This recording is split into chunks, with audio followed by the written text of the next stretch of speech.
تغمده الله واسع رحمته وجعل كبره روضا من رياض الجنان وروح في عليين مع النبيين والصديقين والشهداء والصالحين وحسن أولئك رفيقا وبارك الله فيه وفي مريده وفي محبيه وفي ذريته وجعل فيهم العلم باقي إلى يوم الدين وبارك في هذا المعهد المبارك معهد السلفية يجعل معمورا بعلوم السلف الصالح بالعلوم النافعات في كل من علم أو تعلم فيه يجعله إن شاء الله من أهل العلوم الظاهرات والباطنات بجاه النبي محمد صلى الله عليه وسلم سيد السادات. بسم الله الرحمن الرحيم. الحمد لله رب العالمين والصلاة والسلام على أشرف الأنبياء والمرسلين سيدنا Muhammad wa alihi wasallam ajma'in. Segala puji bagi Allah yang telah mengumpulkan kita semua di perkumpulan yang penuh berkah ini, di hal yang diberkahi ini, halnya Kiai Yasin.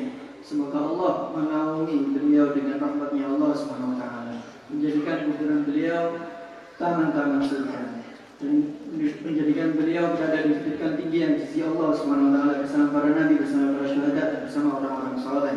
Dan semoga Allah memberkahi beliau, memberkahi murid-murid beliau, memberkahi keturunan beliau, memberkahi orang-orang yang mencintai beliau sehingga diberi ilmu yang bermanfaat dan juga memberkahi pesantren ini, pesantren Salafiyah. Semoga dijadikan diramaikan oleh Allah SWT sampai hari kiamat dengan ilmu yang bermanfaat, dengan ilmu zahir dan batin. Semoga memberkahi orang-orang yang mengajar di sini, orang-orang yang belajar di sini menjadikan orang-orang yang ahli ilmu zahir dan batin dengan kagum Nabi Muhammad SAW.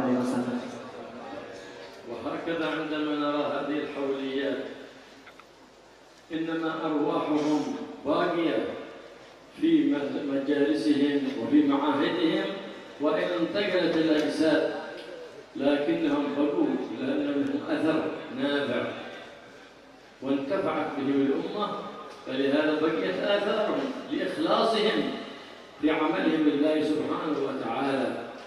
فمن تعلق بالباقي بقي ذكره باقي ببقاء الباقي ومن تعلق بالفاني فني ذكره بخروجه من هذه الدنيا.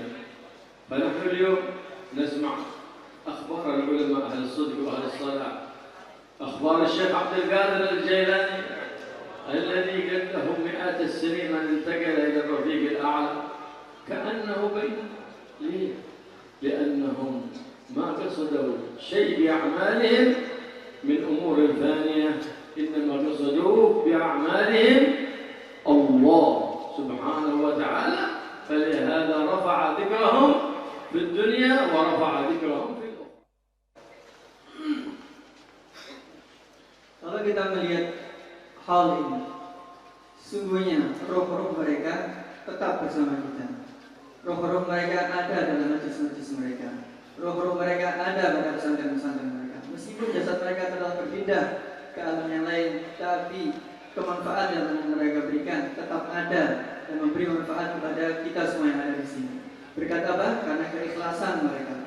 Begitulah orang yang selalu bergantung kepada Allah SWT yang Maha Kekal, maka dia akan selalu kekal dengan kekekalan Allah SWT. Sebaliknya, barang siapa yang bergantung pada dunia yang fana ini, maka dia akan binasa bersama dunia. Bagaimana kita lihat, sekarang kita sering mendengar kabar tentang ulama-ulama besar. Bagaimana Syekh Abdul Qadir Al-Jailani, seakan-akan beliau masih ada di antara kita. Kenapa? Karena tujuan beliau selalu bergantung kepada Allah Subhanahu wa taala. Selalu bergantung kepada Allah dan yang Maha Kekal sehingga dia kekal bersama Allah Subhanahu wa taala. Ditinggikan derajatnya oleh Allah Subhanahu wa taala. وهكذا ينبغي للإنسان أن يكون له مقصد عالي في اتباع الهادي، فإن الطاعة وسيلة والعلم وسيلة والغاية هي المعرفة بالله سبحانه وتعالى. فمن أعطاه الله سبحانه وتعالى هذه الغاية فهو عبد محبوب عند الله، ولن يصل عبد إلى الله سبحانه وتعالى إلا من طريق الواحد محمد، فإنه باب الله الواحد لا يدخل ولا يصل أحد إلى الله إلا من ذلك الباب الواحد، باب الحبيب محمد صلى الله عليه وآله وصحبه وسلم. Seorang manusia hendaknya mempunyai tujuan yang tinggi, amal baik, taat, ilmu itu hanya perantara. Tujuannya adalah makrifat kepada Allah Subhanahu wa taala. Jadi tujuannya adalah makrifat kepada Allah Subhanahu wa taala. Barang siapa yang sudah diberi tujuan ini, oleh Allah Subhanahu wa taala, maka dia berarti orang-orang yang cinta kepada Allah Subhanahu wa taala. Dan pintu untuk makrifat kepada Allah jalannya cuma satu. Pintu agung yaitu Nabi Muhammad sallallahu alaihi wasallam. Seorang tidak akan sampai kepada Allah Subhanahu wa taala kecuali dengan perantara Nabi Muhammad sallallahu alaihi wasallam. فآباؤك ثلاثة: من خرجت من صلبه، ومن زوجك بنته، والثالث من علمك ورباك وهذبك وخلاك عن خلق ذميم وحلاك بخلق حميد كريم وهو أفضل الآباء. Sesungguhnya ayah kita itu ada tiga. Yang pertama, orang yang punya ikatan darah dengan kita, yang kita lahir dari dia. Yang kedua, mertua, yaitu ayah yang putrinya kita nikahi. Dan ayah yang terakhir adalah orang yang mendidik kita, orang yang mengajarkan adab kepada kita, orang yang membersihkan hati kita dari sifat-sifat tercela dan menghiasinya dengan sifat-sifat yang terpuji. Dan inilah ayah yang terbaik. لهذا قال السلف الصالح: لولا المربي ما اهتديت لربي. فالمربي الذي يخليك عن خلق ذميم ويهديك خلق حميد كريم هذا أشفق عليك من نفسك وأشفق عليك من أبيك ومن أمك. فلهذا صار في هذا الزمان قليل ما هم، كثير هم الصالحون لكن قليل هم المصلحون، والناس إقبالهم على الصالحين لكنهم ينفرون من المصلحين، لأن المؤمن مرآة المؤمن، فلو كان مؤمنا حق لكان مرآة لأخيه المؤمن. لكن الذي يغضب من أحد ظهر له عيبه، أظهر له عيبه، فذاك إنما هو يعد في الحنبة. كالذي نبهك على حية أو عقرب تقول له لماذا تزعجني؟ يكون أحمق أو غبي. وهذه العيوب والنقائص والإنسان هي أشد من الحيات والعقار. فلهذا قال سيدنا عمر بن الخطاب رضي الله تعالى عنه: رحم الله امرأ أهدى إلي عيوبي. Makanya orang-orang salaf berkata, laulah murabbi ma itu ya rabbi. Sama tidak ada guru yang mendidik aku tidak akan sampai marifat kepada Allah Subhanahu wa taala. Beginilah seorang guru yang mendidik muridnya, membersihkan dia dari sifat-sifat tercela, menghiasi dia dengan sifat-sifat yang terbaik. Mereka adalah orang-orang yang sangat cinta kepada kita. Mereka adalah orang yang penuh kasih sayang kepada kita, jauh melebihi ayah dan ibu kita. Dan sangat sedikit sekali orang-orang yang bisa seperti ini. Orang soleh itu banyak, orang baik banyak, tapi orang muslim, orang yang bisa memperbaiki orang lain itu sedikit. Dan kita kebanyakan lebih mendekat kepada orang-orang yang soleh, tapi kita lari dari orang-orang yang bisa memperbaiki diri kita. Seorang mukmin itu bisa menjadi cermin bagi orang mukmin lainnya. Kita bisa memberi nasihat kepada orang lain, kita bisa menerima nasihat dari orang lain. Tapi sayangnya kita lari ketika ada orang menasihati kita. Sama ibaratnya ketika ada ular di sampingnya, lalu dikasih tahu, awas ada ular. Lalu dia marah, kenapa kamu mengagetkan saya dengan mengatakan ada ular? Ini berarti tandanya orang yang bodoh. Orang yang lari dari nasihat ini sama dengan orang yang bodoh.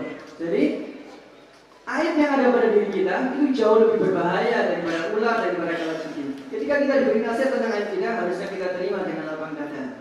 Jadi sebagaimana dikatakan Sayyidina Umar radhiyallahu anhu,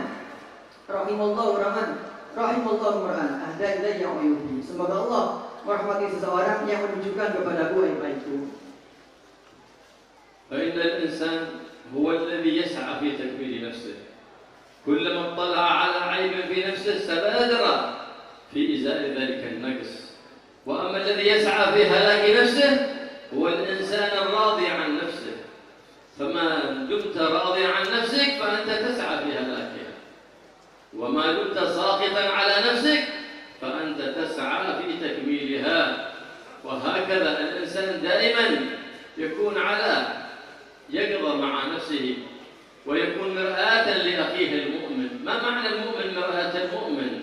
معنى مؤمن مرآة المؤمن أي فيه نقص يذكره لي ليكمل نفسي، وإن كان فيه نقص أذكره له ليكمل نفسه. فالمؤمن يكمل أخيه المؤمن حتى يزكو ويزداد ويزداد ويزداد.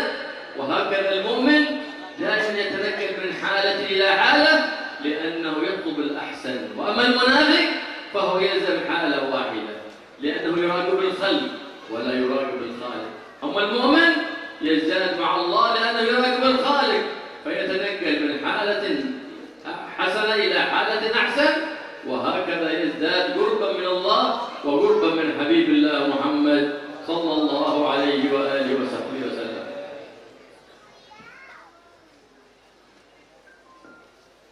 Seorang manusia itu harusnya berusaha menyempurnakan dirinya sendiri.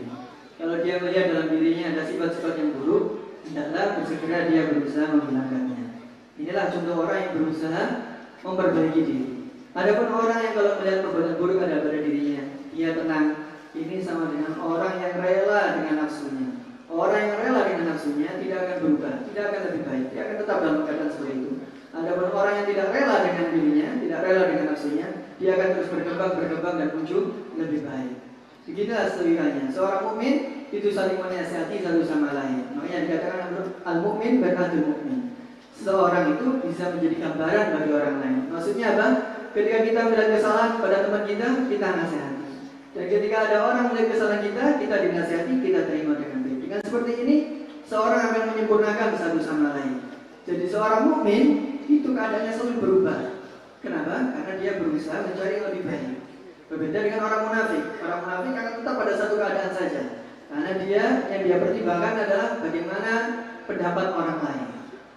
Makanya dia selalu tetap dalam satu keadaan. Orang mukmin yang dipertimbangkan adalah bagaimana pendapat Allah Subhanahu wa taala, sehingga dia terus berusaha menjadi lebih baik sehingga menjadi dekat kepada Allah Subhanahu wa taala dan Nabi Muhammad sallallahu alaihi wasallam. الأدب والأخلاق هي أساس العبادة وأساس العلم وأساس الدين.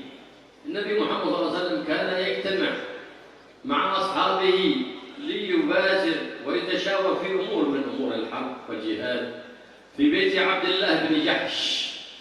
فإذا بابن لعبد الله بن جحش يمشي أمام الناس وأمام القوم، فشك ذلك على أمه فنادته وهي ضامة يدها تقول تعال إلى هنا، وهي تضم على يدها حتى أتى الطفل. قال لها النبي محمد ماذا ستعطينه؟ قال تعطيه تمرة. فقال أما إنك لو لم تعطيه شيئا لكتبت عليه كذبا. قطع حديثه عن الجهاد الذي هو أفضل الأعمال وأعمال الجوارح بعد الإيمان بالله لأجل نصيحة بالتربية. فربى أصحابه على الخلق الحسن. ليه؟ لأن إذا تعلم الطفل الكذب من أبي يعده والده ولا ينفذ ما وعد، يعرف الابن الصورة هذه أن الأب يكذب فيكذب الابن. كما انتشر الآن كثيرا يقول لابنه إذا أحد ينادي في البيت قل لمن يناديني أبي ليس في البيت وهو داخل البيت. إذا الابن يتعلم الكذب من الصغر. أين التربية؟ إذا خاف عن المربي فيتساهل الكذب. لكن كان السلف الصالح من حرصهم على أبنائهم إذا كذب أحد منهم أدخل السواك الجاف في فمه ودلكوه، فإذا دميت يده قالوا صدق، فإذا بصق خرج الطريق ملوث بالدم. فقيل أتدري ما هذا الدم؟ هذه من الكلمة الذي وقعت منك من الكذب هذا الدم، فلا يكذب بعد ذلك أبدا. لأن النبي محمد صلى الله عليه وسلم يقول الكذب يهدي إلى الفجور والفجور يهدي إلى النار. وقد تهاون الناس اليوم في هذه المسألة، في مسألة الكذب. لا يجوز الكذب حتى في الصفقة، حتى في الصفقة.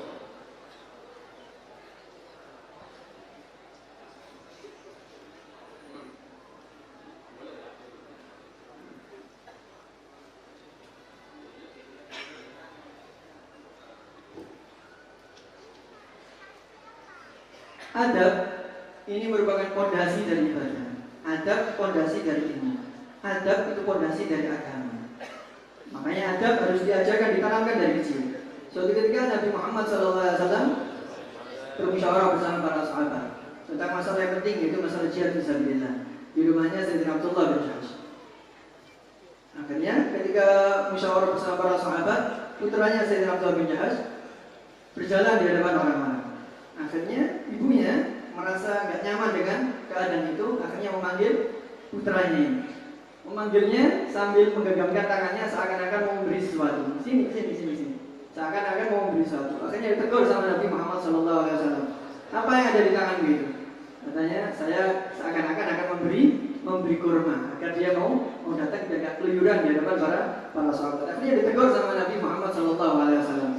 Nabi Muhammad SAW demi mendidik anak kecil ini rela memutus pembicaraan beliau tentang masalah yang penting, masalah jihad fisabilillah. Demi apa? Mendidik anak agar tidak terbiasa dengan kebohongan. Beginilah kejujuran kita tanamkan dari kecil. Seorang ayah, seorang ibu ketika terbiasa berbohong, anaknya akan menjadi seorang pembohong. Sebagaimana keteledoran banyak dari kita sekarang ini. Seorang ayah bilang kepada anaknya, "Nak, nanti kalau ada tamu bilang bapak nggak ada." Ini sama dengan ayah mengajarkan anaknya untuk bohong. Mana adabnya? Sudah tidak ada murabbi saat ini. Orang soleh zaman dahulu, ketika melihat anaknya berbohong, dipanggil, mulutnya disiwaki dengan siwak yang kering, disiwaki sampai berdarah. Begitu gusinya sudah berdarah, suruh meludah. Meludah. Begitu dia meludah dan ada darahnya, lihat, darah itu akibat dari kebohongan kamu. Inilah orang-orang salaf zaman dahulu dalam mendidik anak-anaknya agar tidak berbohong. Karena Nabi Muhammad SAW bersabda, kebohongan itu akan mengakibatkan perbuatan yang buruk, dan perbuatan yang buruk akibatnya nanti adalah neraka. Tapi kebanyakan dari kita teledor dalam urusan ini. سيدنا زيد بن سعنة رضي الله تعالى عنه كان حبر من أحبار اليهود، لكنه كان منصفا يريد الحقيقة، وكل من أقبل على الحقيقة بقلب سليم خالي عن الحقد خالي عن الحسد تكتشف له الحقيقة. فقرأ في التوراة سفرا كاملا كله في وصف الحبيب محمد صلى الله عليه وآله وسلم، حتى أنه عندما قدم النبي محمد صلى الله عليه وسلم إلى المدينة صار يتأمل ذلك السفر فرأى أوصاف النبي محمد صلى الله عليه وسلم كلها المذكورة في التوراة في ذلك السفر رآها في النبي محمد صلى الله عليه وسلم، إلا خصلة واحدة لم يكن على يقين منها، وهي أنه يسبق حلمه غضبه، يسبق حلمه غضبه، وأنه لا يزيد عليه الجهل إلا حلما، فأراد أن يتيقن من هذه الخصلة. فلما رأى النبي محمد صلى الله عليه وسلم يريد شراء طعام ولم يكن عنده ثمن، فاشترى منه ثمن في الذمة مؤجل إلى أجل بعيد. فبعد يوم جاء إلى النبي محمد صلى الله عليه وسلم وهو يشكو النبي محمد، إنكم يا بني عبد المطلب قوم مضل، عليكم الديون ولا تسددونها. فلما سمع الصحابة هذا الرجل يشتم النبي محمد صلى الله عليه وسلم فقال يا عدو الله ماذا تقول؟ فقال سيدنا عمر دعني يا رسول الله أضرب عنق هذا الكافر. فقال يا عمر اجلس، إن لصاحب الحق لسانا يتكلم، أنا وهو أحوج من ذلك منك، أن تأمره بحسن الطلب بأدب لا بقلة الأدب، وأن تأمرني بحسن الأداء. يلا قم يا عمر أعطه ماله وزده. وكان من عادته يعطي من؟ بلال الذي يعطي، لا عمر بن الخطاب، لكن يريد أن يربي يا عمر، المربي الأعظم محمد، أنت الذي أخفته قم أنت وأعطه. قال لماذا يا رسول الله أزيده على حقه؟ قال مقابل ما روعته وخوفته زده على حقه. فلما ذهب وأعطاه وزاده قال زيد بن سعنة ما هذا تزيدني؟ قال أمرني رسول الله مقابل ما روعتك. فقال يا عمر أما عرفتني؟ قال أنا زيد. قال زيد بن سعنة حبر اليهود عالمهم؟ قال نعم. ما الذي أجرأك على رسول الله حتى تفعل ما فعلت؟ قال أردت أن أدخل الإسلام وأنا على يقين من غير شك، فإنني اختبرت الصفات كلها في رسول الله فوجدتها في التوراة إلا صفة واحدة، وهو أن حلمه يسبق غضبه ولا يزيده شدة الجهل عليه إلا حلما. الإسلام دخلت على يقين تام.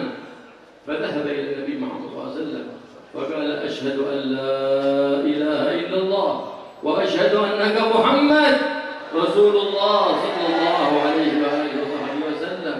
فدخل مسلم وقال يا رسول الله ما لي حاجة بهذا المال ولا بهذا الطعام، هو صدقة في سبيل الله سبحانه وتعالى. انظر كيف ربى النبي محمد صلى الله عليه وسلم. سيدنا عمر الذي كان قاسي القلب فصار رقيق القلب، لا تفارق الدمعة خده. ببركة من؟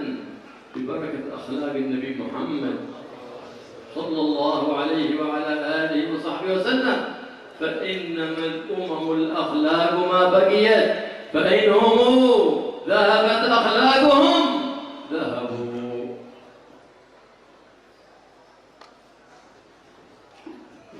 Kisahkan Sayyidina Zaid bin Sa'ad, salah seorang pendeta Yahudi, orang yang alim dengan kitab Taurat.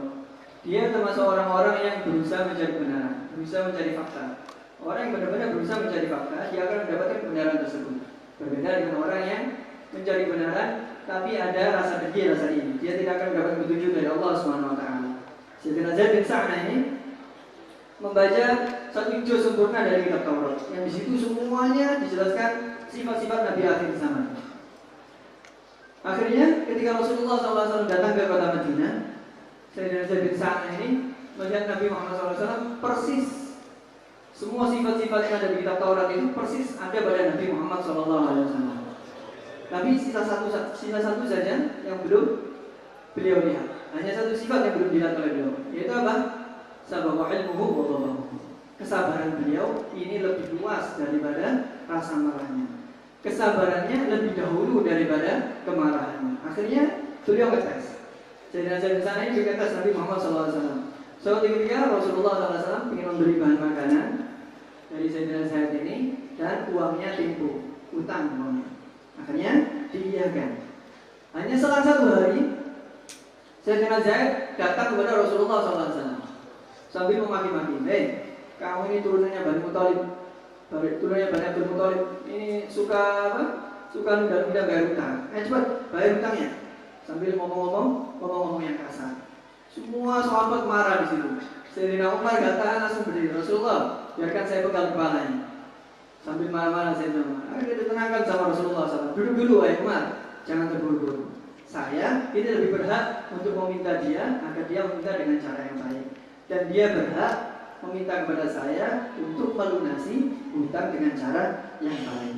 Akhirnya ketika Sayyidina Umar sudah duduk, Rasulullah SAW justru menyuruh Sayyidina Umar untuk melunasi hutangnya Sayyidina Zaid bin Sa'ad. Umar, lunasi hutangnya. Rasulullah biasanya kalau ada apa-apa yang disuruh Sayyidina Bilal, tapi saat ini yang disuruh Sayyidina Umar. Kenapa?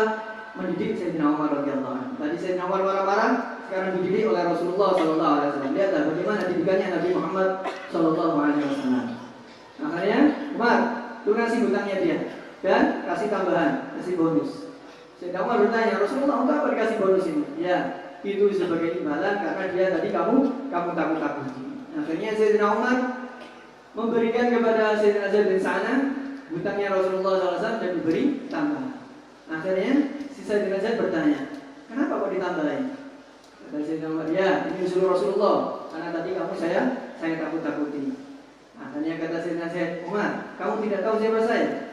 Kamu Zaid, pendeta Yahudi yang alim itu. Iya benar. Dan ketahuilah, saya sekarang ingin masuk Islam. Saya ingin masuk Islam dengan yakin, tidak ada keraguan sedikit pun. Aku melihat seluruh sifat-sifat Nabi akhir zaman yang ada di Taurat persis ada pada Nabi Muhammad SAW. Kecuali hanya satu, yaitu kesabarannya lebih luas daripada rasa marahnya. Dan sekarang aku sudah meyakininya. Sekarang aku ingin masuk Islam. Dan akhirnya datanglah Sayyidina Zaid kepada Rasulullah SAW dan mengucapkan dua kalimat syahadat. Makanya kata Sayyidina Zaid, Rasulullah, saya tidak butuh ini semua. Sudah, ini berikan kepada orang-orang yang tidak mampu. Ini sedekah lillahi ta'ala. Jadi lihatlah bagaimana Nabi Muhammad SAW mendidik para sahabatnya. Bagaimana Nabi SAW mendidik Sayyidina Umar. Sayyidina Umar yang awalnya keras dididik oleh Nabi Muhammad SAW sehingga menjadi orang yang hatinya lembut. Sayyidina Umar di pipinya selalu ada bekas air mata karena selalu menangis dengan rasa takut kepada Allah Subhanahu wa Ta'ala. Ini semua bisa didapatkan dengan apa? Dengan akhlaknya Nabi Muhammad SAW. seorang kaum itu akan selalu langgeng, selalu jaya ketika mereka mempunyai akhlak. Begitu juga sebaliknya, ketika sebuah kaum tidak ada akhlak, dia akan cepat binasa oleh Allah Subhanahu wa taala. سيدنا محمد صلى الله عليه وسلم سيد العابدين، سيد العالمين، سيد المصلين، ما امتدحه الله سبحانه وتعالى إلا بقوله وإنك لعلى خلق عظيم، ولم يقل وإنك لعلى علم عظيم ولا على عبادة عظيمة، لأن النبي محمد يقول إن العبد بحسن خلقه يدرك مقام قائم الليل صائم النهار، يعطيه الله ثواب من يقوم الليل من يصوم النهار بحسن خلقه. ولا ينال العبد ولا يوصف العبد بحسن الخلق إلا بثلاث خصال: بكف الأذى، لا يصدر منك أذى لأحد أبدا، لا بغيبة ولا بنميمة، لا بفعل ولا بقول، حتى ولا بسوء ظن، ولا بسوء ظن، ما يصدر منك شيء من ذلك أبدا. وبذل النداء، ما زاد عن حاجتك، من رأيت منهم محتاجا فتبذله محبة لله ولرسوله صلى الله عليه وسلم. واحتمال الأذى، من آذاك تسامحه لله سبحانه وتعالى، فحينئذ تنال هذا الوصف وهو حسن الخلق، كما ورد عن سيدنا علي زين العابدين حفيد رسول الله صلى الله عليه وآله وصحبه وسلم، عندما كان يمشي وتعرض له رجل فسبه وشتمه بغاية السب والشتم، ولم يرد عليه سيدنا علي بن زين العابدين، بل نظر إليه متبسما، فأراد الناس أن يضربوا ذلك الرجل فمنعهم ومضى إلى حال سبيله. فلما كان في الليل طرق باب ذلك الرجل فقالوا: يا أخي، إن كان ما قلته في حد فالله يغفر لي، وإن كان ما قلته في باطل وكذب فالله يغفر لك، مسامح لله، والسلام عليكم ورحمة الله وبركاته. فخرج من عنده ماشيا إلى جهة خارج الباب، فتبعه ذلك الرجل إليه ويجري خلفه، فقبل يديه ورجليه ورأسه وهو يقول: أشهد أنك ابن رسول الله. هكذا هي أخلاق أهل بيت النبي محمد صلى الله عليه وعلى آله وصحبه وسلم، يجرون للخلق نفعا ولا يكونون سببا في مضرة لأحد أبدا. Nabi Muhammad SAW, beliau adalah ahli ibadah yang terbaik. Beliau adalah orang alim yang terbaik. Beliau adalah orang ahli salat yang terbaik. Tapi Allah SWT memuji Nabi Muhammad SAW dengan apa? Apakah dengan ibadahnya? Tidak. Allah SWT memuji Nabi Muhammad SAW, wa innaka la'ala khuluqin azim. Dan kamu wahai Nabi Muhammad sungguh ada pada akhlak yang sangat luar biasa. Allah SWT tidak mengatakan kamu ada dengan ibadah yang luar biasa, dengan ilmu yang luar biasa. Tidak, yang dijunjung adalah akhlak yang mulia oleh Allah SWT. Dan perlu diketahui, akhlak yang baik itu tidak bisa didapatkan kecuali dengan 3 perkara. Ini rukun-rukunnya akhlak. Yang pertama, kaful adha, menjaga jangan sampai mengganggu orang lain. Jangan sampai mengganggu orang dengan ucapan kita, dengan riba, ngerasani, adu domba. Jangan sampai mengganggu orang lain dengan perbuatan kita.